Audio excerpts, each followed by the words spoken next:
किस्त नंबर 9। हज़रत फ़ातिमा सलामुल्लाह अलैहा। आपकी घर गृहस्थी। शौहर के घर जाने के बाद आपने ऐसे निज़ाम ज़िंदगी की मिसाल पेश की है, वो औरतों के लिए मिसले राह है।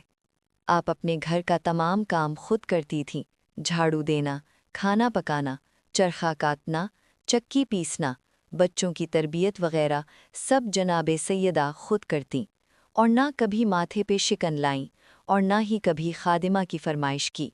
और फिर 7 हिजरी को पैगंबर इस्लाम ने आपको एक कनीज़ इनायत की जो फ़िज़्ज़ा के नाम से मशहूर हैं, और रसूल अल्लाह की हिदायत के मुताबिक जनाब सैयदा हज़रत फ़िज़्ज़ा से कनीज़ वाला सलूक नहीं बल्कि अपनी रफ़ीक़े कार जैसा बर्ताव करती थीं, और एक दिन घर का काम खुद करतीं और एक दिन हज़रत फ़िज़्ज़ा को करने देतीं, और इस तरह खादिमा को खादिम का तसव्वुर पैदा नहीं होने देतीं।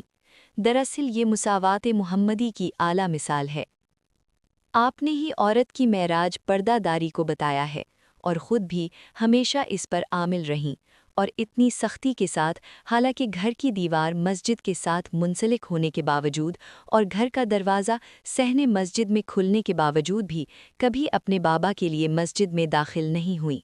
एक मर्तबा पैगंबर इस्लाम ने मिंबर पर ये सवाल कर दिया कि औरत के लिए सबसे बेहतर चीज़ क्या है।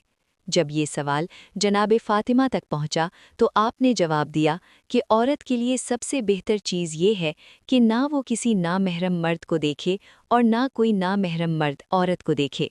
जब ये जवाब रसूल खुदा तक पहुंचा तो आपने फरमाया कि क्यों ना हो, फ़ातिमा मेरा जुज़्व है।